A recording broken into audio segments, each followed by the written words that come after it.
You little thing. It is late. Trying to get that scheme. Yeah. It's quite the same, is it? No. It was much better when we did the full test the other day. It was spot on. So Right, okay, members. The fire alarm test has gone off now. 1 minute late, so we're ready to start the meeting. Thanks for bearing with us. So, good morning. Welcome to this multi-location meeting of the Culture, Connection and Place Scrutiny Committee on the 19th of September 2025. I'm Councillor Sean Percy and I'll be chairing the meeting today. As usual, please make sure your phones are switched to silent. I'm just going to double check mine. And those teams, can you make sure your microphones are on mute unless you're called in to speak, please. Anybody wishing to speak, please raise your electronic hands online, or in the room, please raise your hands.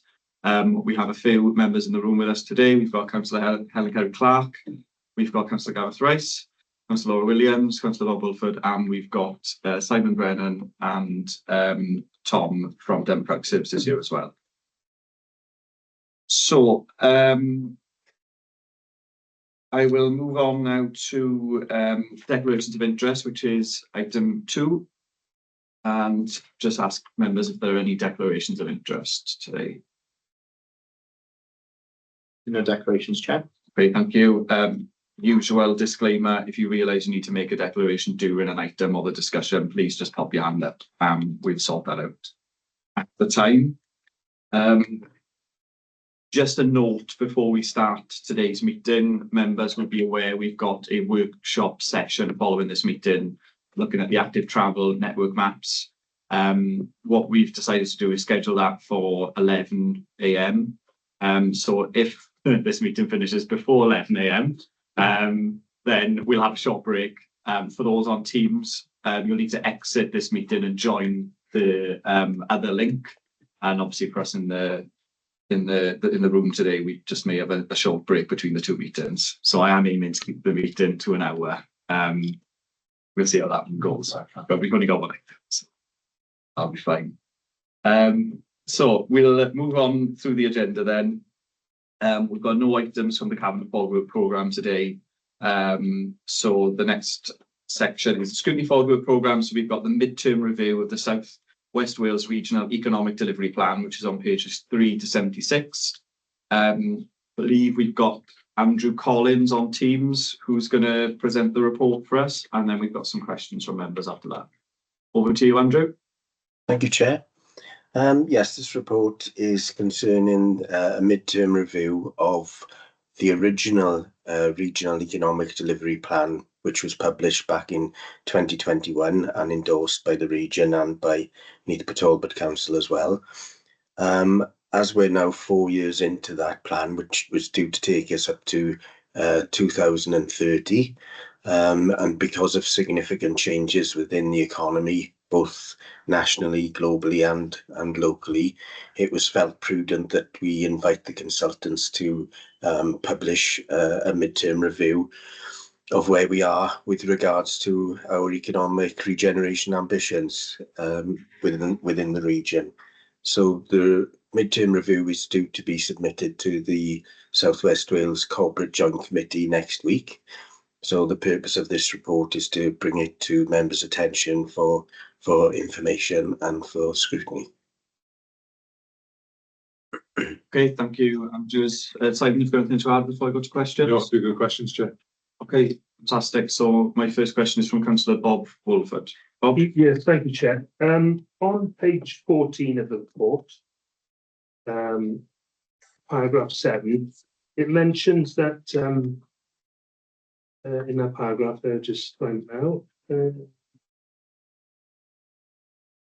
regional approach to innovation support envisaged in the REDP has been harder to bring forward. Can you elaborate on that? What's been more difficult to bring forward with that part of the project? Yes, it was envisaged that we would have an ambitious, coordinated approach to innovation support across the region. I think, in fairness to this report, it is simply being quite honest and open in saying that we haven't got to where we would like to be. The reason for that is clearly a coordinated approach requires centralisation of support, and that hasn't happened. The main reason for that is that such an ambition requires resource, and resource requires funding.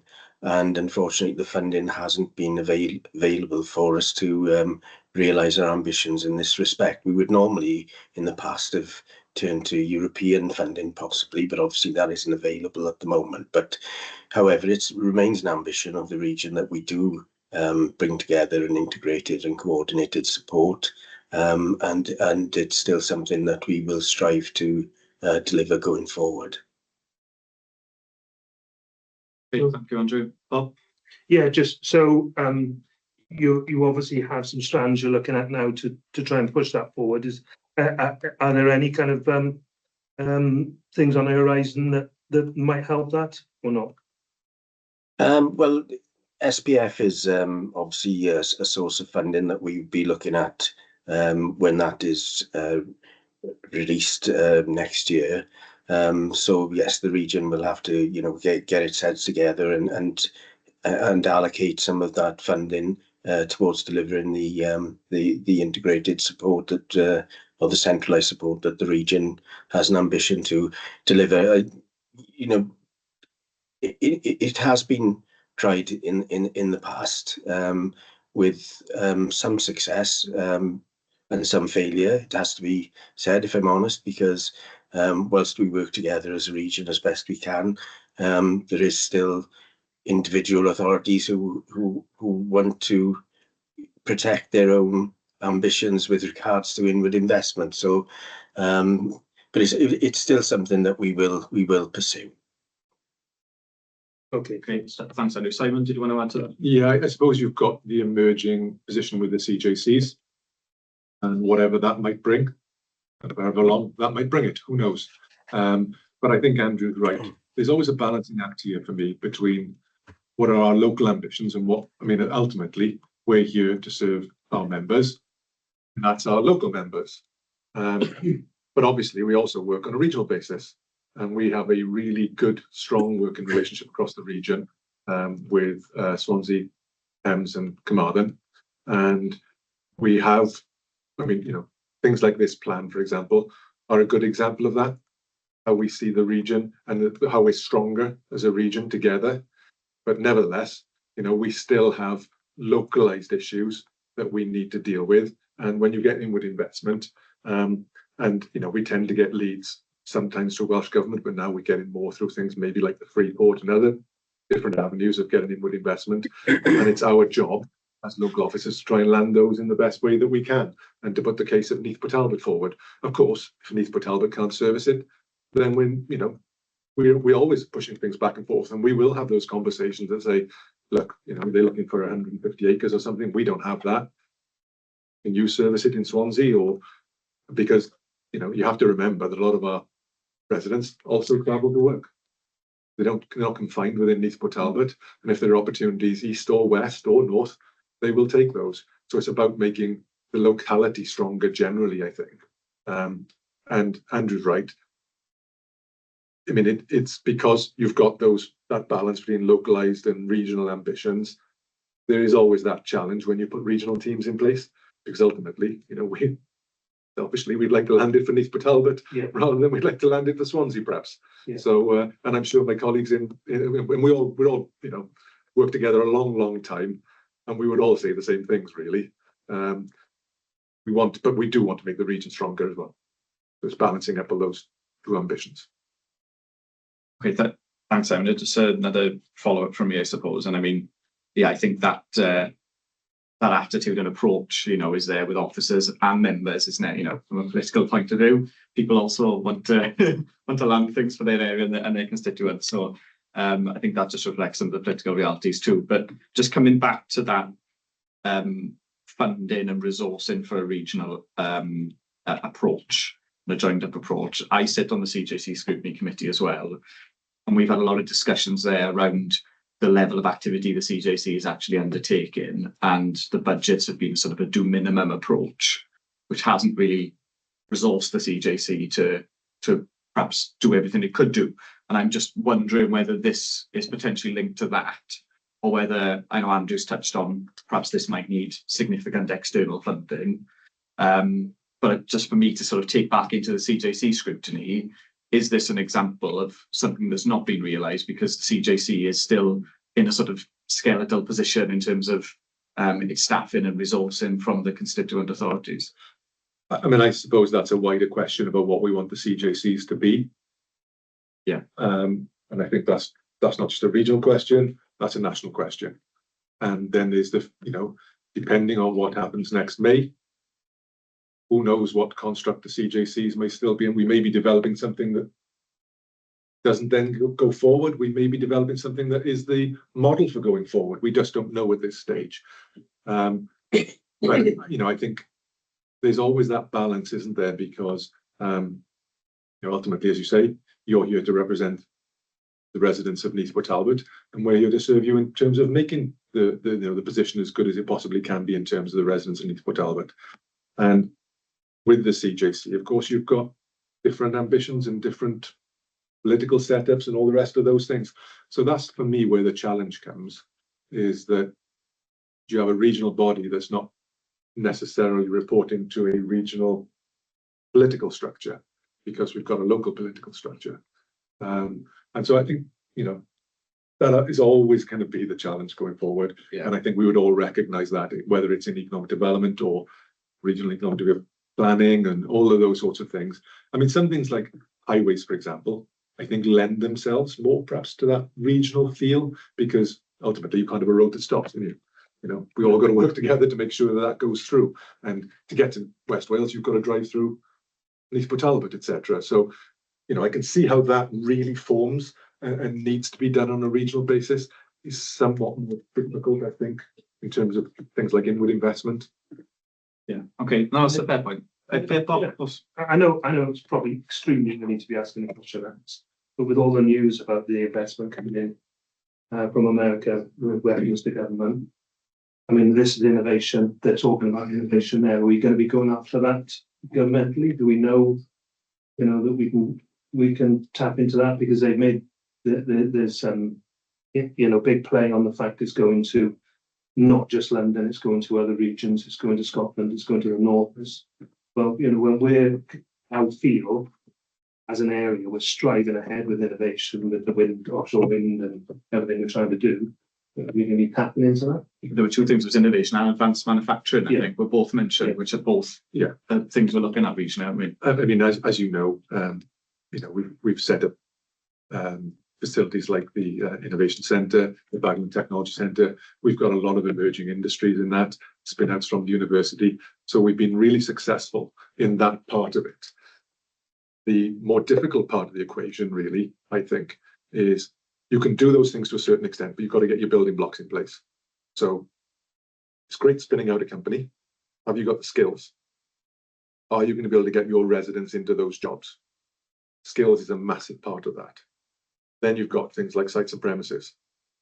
When we've been labouring this for probably the last 10 or more years, we don't have enough quality sites and premises in Wales. We certainly don't in Neath or Talbot. But because we've got a funding gap between what it costs to build those facilities and what they're worth the day after you open them, there's always a challenge there. So you have to put public investment into that to fund that gap between what it's going to cost to develop and what it's worth. And we have probably, we've been doing everything that we can to do that. And, we're making a little bit of progress here and there.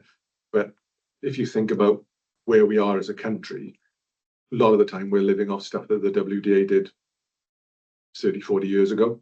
A lot of the units across Wales, South Wales, they're old WDA units that we keep patching up and keep doing things with. And, we've got the benefit of some of them, like Neath, Miller Road and places like that. They're all sort of that era. It needs a big scale investment in the sites and premises, so that when we're spinning, we're developing companies, and it'll be interesting to see the colour of their money, because often we get big announcements about funding, and then you find out that actually it doesn't filter down to your area, or the criteria is not right, or whatever it might be. So it'll be interesting to see the context of how it really pans out. But I still would say, and I know that the team would say, we've got to get our basics right, which is skills and premises, and then we go chasing everything else. Otherwise, you're chasing something that you can't fulfill later on, because you can develop a company, but if they can't then spin that company out into manufacturing, you've lost out, because they look at us and say, well, okay, I've developed out, and now I'm 10 employees, but I'm going to go to the next step of manufacturing. I need 30,000 square feet of space, quality manufacturing space, and often we don't have it. It doesn't exist in the area, so then you lose them outside. And in the areas where it's easier to develop because you've got higher land values, they can provide that sort of space. So that's our challenge, I think. Okay, Bob. Yeah, good. It's very sort of gone on to what we were talking about in the pre-brief as well, hasn't it? It has a little, yeah, and I've got a question around the flexible investment funds that's mentioned in the report, so perhaps I'll table that now while we're on that topic, and that was around co-investing with the private sector. And this says in the report there was maybe a case for, I think, making the case for UK Gov for some funding to co-invest with the private sector as a regional investment fund, and I was trying to understand and unpick how that was going to address the viability issues, and whether that was on a small scale or a big scale, because we've got the issue, as you say, Simon, with maybe even a simple site, trying to develop that out as a business unit isn't viable. But we've also got those really complex sites, which are large sites, which could be large scale developments that have the land contamination, the flooding, the access issues, and they're kind of two very different scale interventions. So what I was wondering if to try and unpick a little bit is what the intention is in the report around that investment fund. Is it to address all of that, or is it on a smaller scale? I think it's the regional investment fund is a discussion item at the moment. It's a what if we had one kind of discussion. Yeah. I mean, the obviously there's in the previous administration in Westminster, the money was flowing sort of around Welsh government, if you like, to local government. Things like SPF, LUF, those sorts of funding things were coming direct to local government. I guess we're waiting to see what the next stage will be and then there's a lot of discussion going on in the background around what replaces SPF and LUF and how that will flow. Is it flowing through Welsh government? If it is flowing through Welsh government, is it Welsh government's priorities? Is it our local priorities? So there's a huge amount of discussion around that. And in terms of the regional investment fund, I guess that's an ambition, maybe. But then you get into allocation. And at the moment, we've got allocation locally, and then we determine how that best fits with our communities.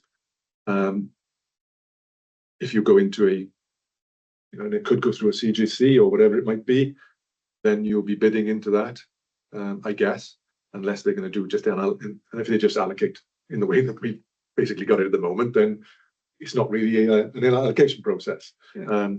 But I would be interested to see how that would work, if I'm honest, because at the moment we bid into Welsh government for money as well, and we have money regionally, and we work pretty well on that. Because there are some years, for example, where you can't deliver schemes, and you're already on site delivering things, and you don't have capacity to get in and do more. But that balances out across the years with us. So 1 year you might do really well out of the regional money. The next year you might not take an awful lot, but that's because you're already programmed to do work. And so if you look at a snapshot in any time, as members, you might say, well, we didn't get much out of that year, did we? But actually, if you look at it over the balance of maybe 5 years, pretty much is about there. And we've been really good at working with each other to say, look, I just can't do anything this year, just not possible. And everybody's like, well, okay, I can do this year. And we'll push back to, the following year or the year after that or whatever it might be.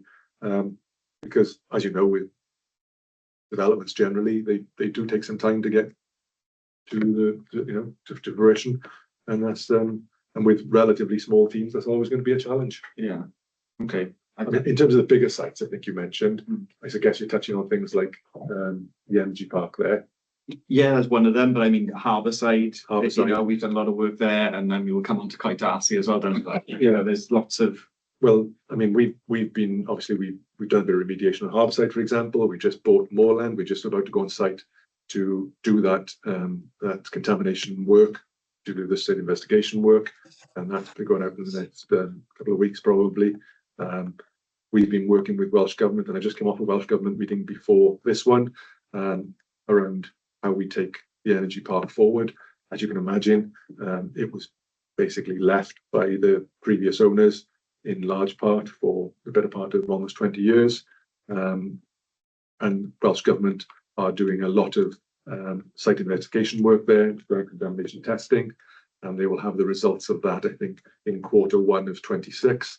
And then that's with a view to getting a remediation strategy and then trying to fund the remediation. That is going to be the big ask. Yeah. You can do all the testing, you can get the funding for that mostly, although it is expensive too. But the actual remediation work is going to be a big ticket item. So we're working with Welsh Government on that. Yeah. Okay. Thanks, everyone.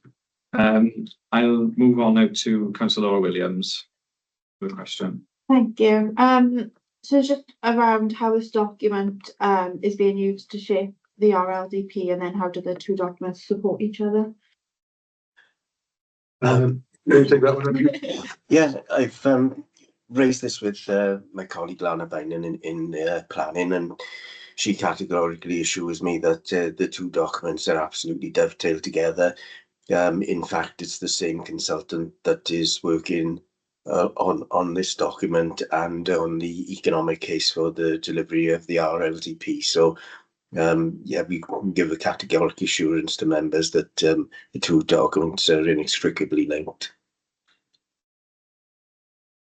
Okay, thank you, Andy. Laura, do you have anything to come back on that? Thank you. No? Okay, Thank you great. very much. I'll go now to Councillor Helen Curry-Clark. Helen? Thank you. On page 13, it says there has been progress in recent years in developing new employment and residential opportunities on major brownfield sites, such as Coed Darcy. Would you describe that as an accurate statement? Because nothing's happened in Coed Darcy for about 10 years. And I'm quite interested that you said that it's linked to the RLDP, because as I understand it, Coed Darcy isn't actually in it. Could you elaborate on that a bit, please? I think, I mean, you're right. There's a challenge around Coed Darcy, has been for quite some time. The comment I made on the ownership of the energy park can almost duplicate that for Coed Darcy. I don't know how many meetings I've been in on the development out of Coed Darcy over the years, and how many iterations of the 106 agreement we've tried to get in place. And when you think you've got somewhere, it stops and it changes. I think there are there's potential for that to happen if I mean, there are some things going on in the background, I think, that that might make life easier going forward, but that's still at an embryonic stage at the moment. But it is going to be a challenge bringing Coed Darcy forward, because the 106, they say the 106 element of it makes it unviable. I mean, as you can imagine, it is highly complex, and we have some external advice as well in terms of the issues that we've got on site there, particularly around contamination and different bits and pieces, and trying to get to an agreed point on that has been difficult to date. But I am hopeful that there could be things happening that will make that life easier.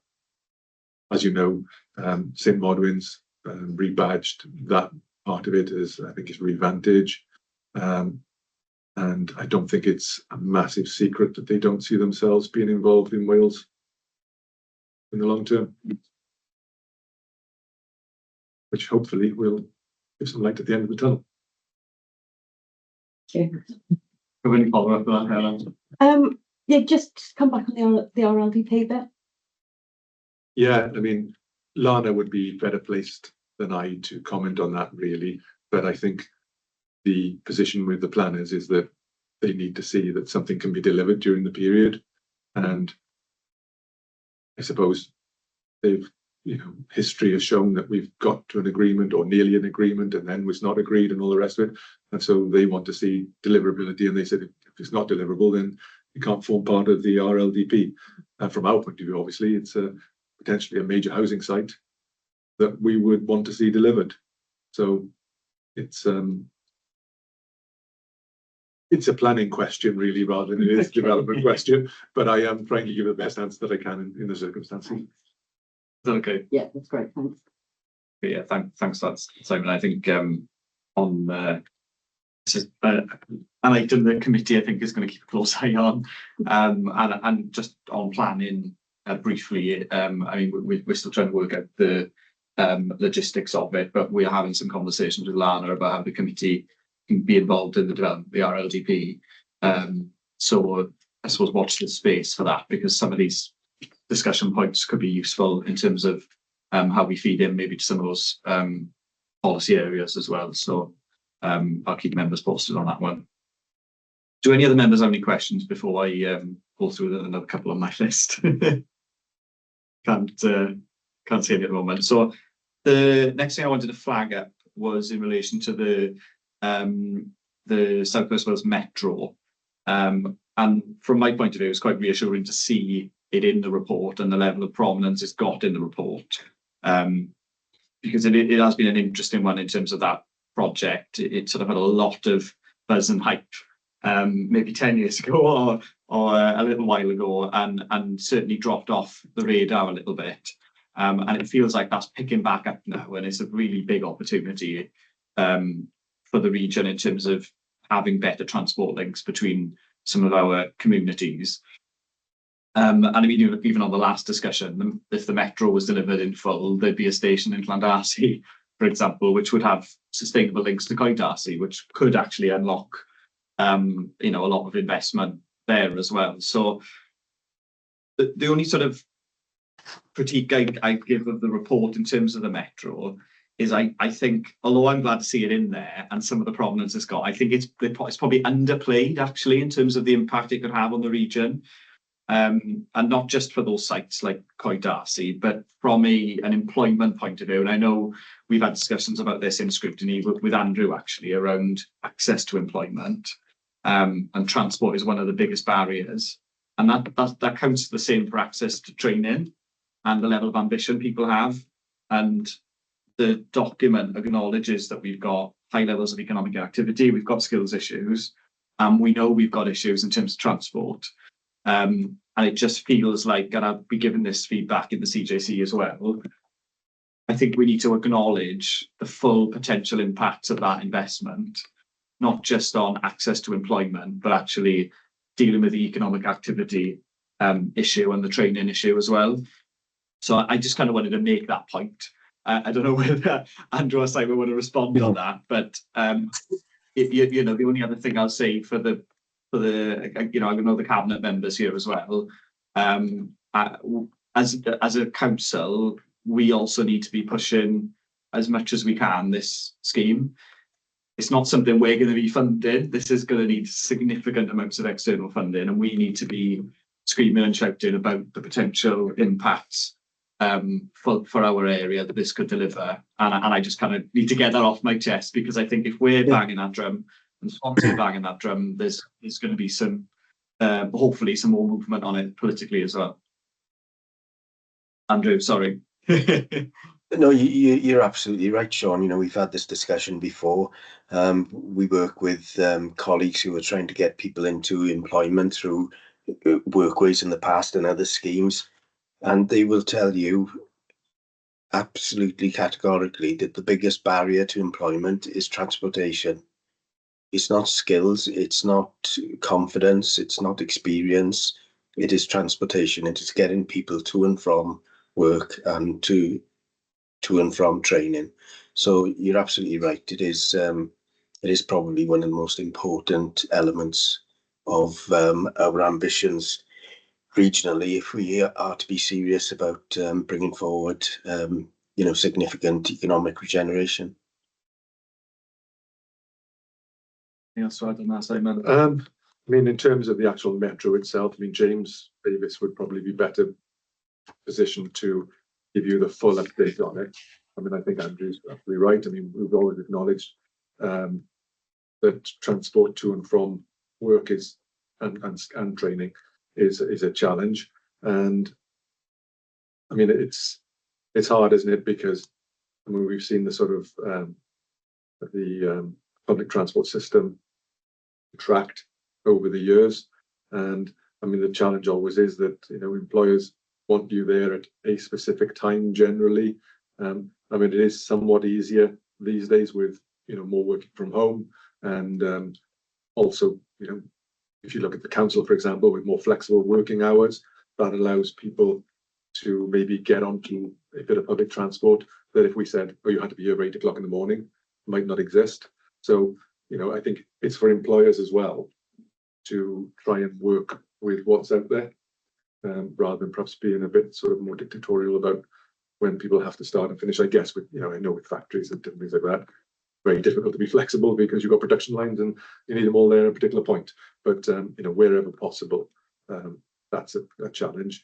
And I think, you know, we've also tried to look at other avenues of employment then for, I mean, and if you look at the Wild Fox development, for example, if that were to happen in the Avon Valley, it almost negates, or not just negates, but it does significantly help in terms of the transport issues at that part of the world.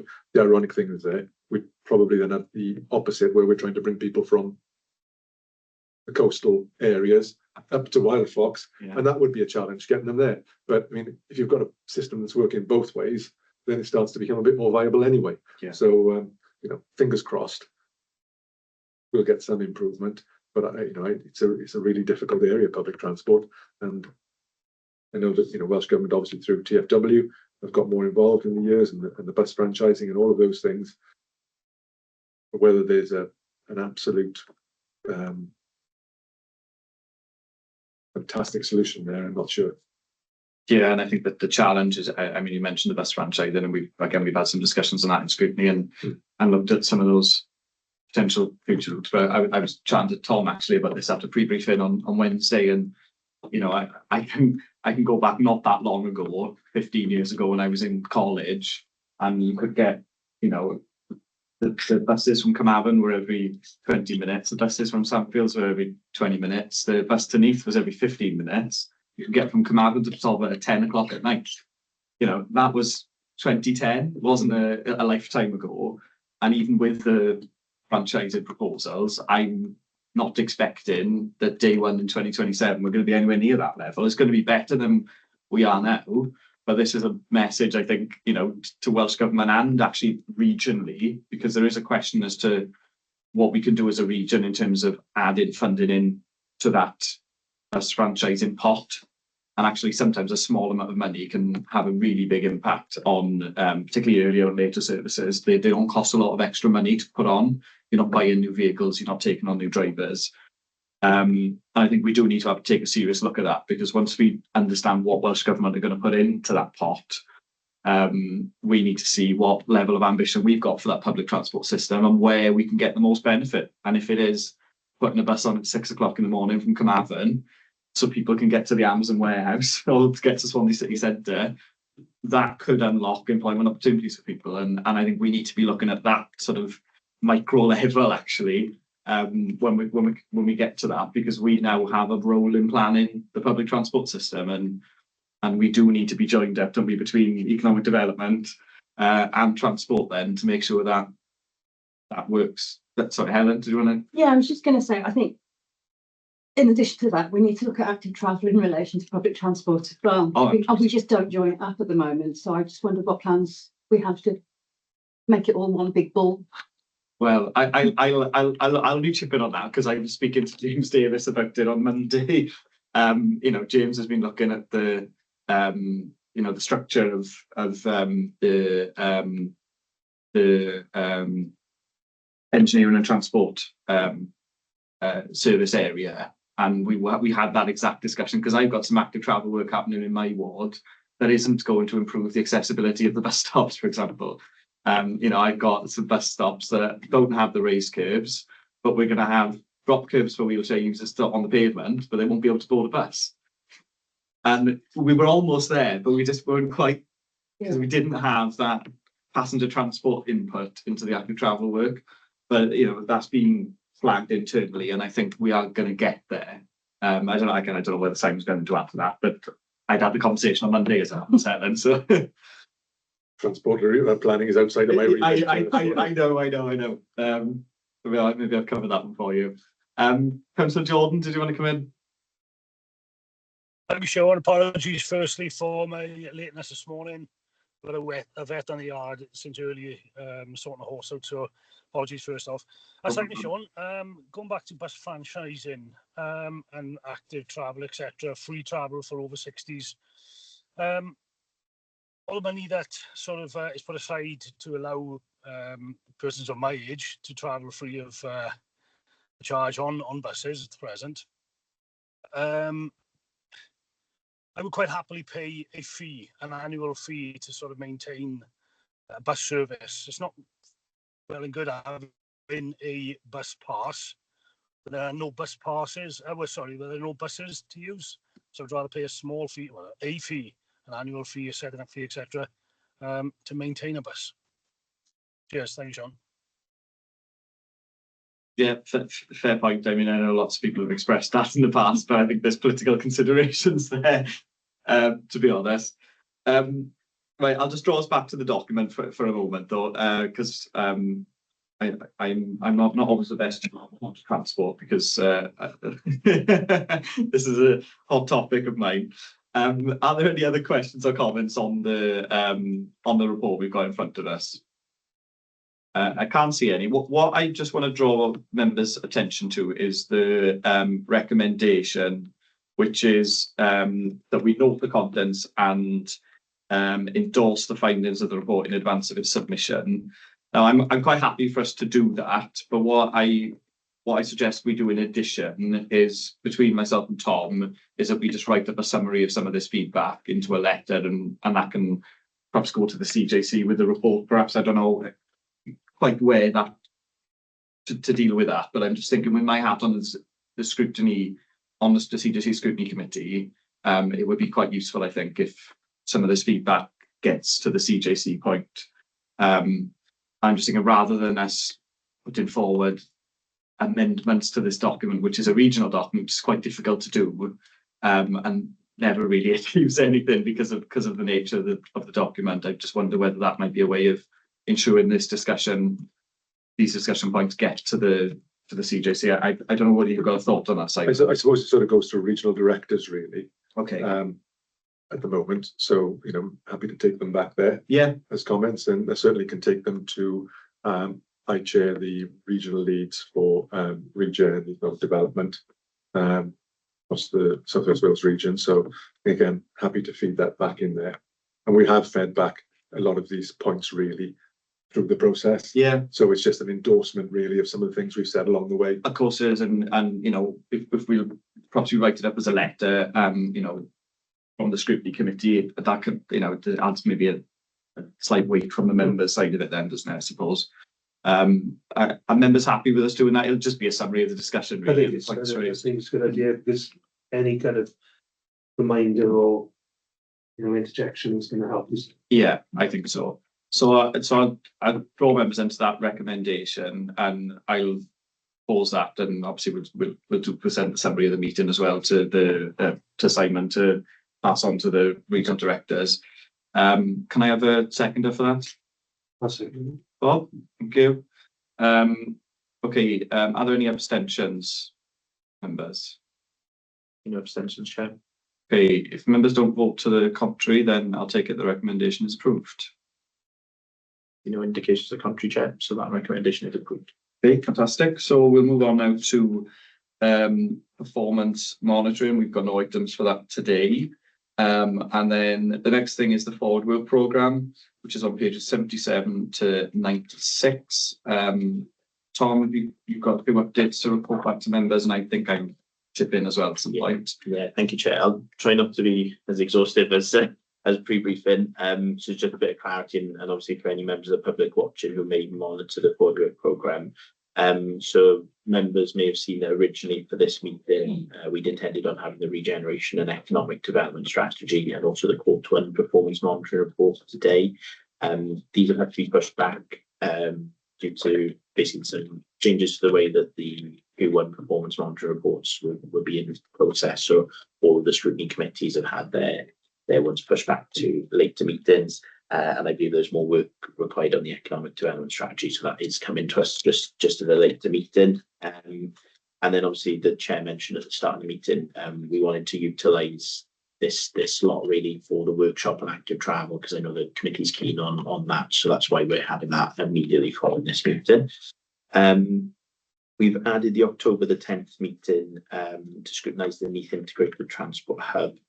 So members will know that was one of the areas that the committee was really keen on to scrutinise, and I know the chair has spoken with James Davis about getting that in, so that'll be a good meeting for us. 14th of November meeting is also an additional one which allows us to take the regeneration and economic development strategy and also the decarbonisation strategy reports as well. And then in terms of other matters that I mentioned, we spoke in pre-brief about canals. So I know Simon's doing a bit of work at the moment around feasibility. So that's something that the committee's indicated they are keen for, but obviously there's a lot more to go on that. So I know we're not quite sure what format that'll come yet. And then the RLDP, just an update. The chair and I are trying to arrange a meeting with Lana on that, but just some issues with diaries at the moment. So I'm just waiting for confirmation of the date, but we're hoping to feed more into that process out of the committee, and that's part of the discussion as to where we are with those things. So that's where we are in the chat. Great, thank you. Yeah, just a couple of additions from me on that. Yeah, so I had the discussion with James on the transport hub on Monday. Members know this has been brought forward a little bit as well, so we were expecting this a little bit later in the year. And I mean that's come from James actually. So I said, well, the approach and readiness really with that report, and he's kind of keen to get a steer from members and the cabinet sooner rather than later. So we're having a little bit of a chat about when we can get the report published, because if we can have it in advance of the standard 5 working days, then we will try and do that. I don't think it's going to be an exhaustive report, but I know members will want a bit of time to consider what's in there all the same. And yeah, and I mean, we've added 2 extra meetings in now, so I don't know if I want to apologise for that or not, but I did pre-warn members, I think, at the start of the civic year, we may end up doing that. And we've still got some gaps coming up in December, and a few reports we are still trying to pull in. So we'll do our best on that. The only other thing, Tom, was onto our arts centre. Yes. That one's still a bit. I don't know if you. I know. I unfortunately council takes up my time with stuff, so I didn't get a chance to just flag it with members. There was an indication that members might want to visit the work in the arts centre with our sort of culture bit of the committee, because that work is completed now. Nearly completed. I mean, all the press is out there, isn't it? And the nice shiny videos. So I've had an invite to sort of an opening sort of event, but I don't know how wide that's been circulated yet. So I was just I've asked Tom to check whether that can be extended to the committee rather than us organising a separate visit. There's already. Oh, you've had one, have you? Well, I think probably to the local ward. Oh, there we are. So I'm not really sure how extensive it is, because It's a luncheon, is it? yeah, I think so. Yeah. Yeah, so we're just going to make an inquiry. If it is possible for us to attend as a committee to that event, that would just save us arranging a separate visit. So we'll just keep you posted on that one. Yeah. And that's it for the forward programme for the moment. But usual note there again, just give me a buzz if you've got any suggestions and thoughts for that one, and we can take a look. So other than that, we've got no urgent items. So for those online, if you join the next Teams meeting at 11 o'clock, we'll have a 15-minute break, and aim to start around 11 for the active travel workshop. So yeah, thank you very much, everyone, members and officers, for your contributions in the meeting today, and then in 45 minutes. Well done. Yeah. Thank you.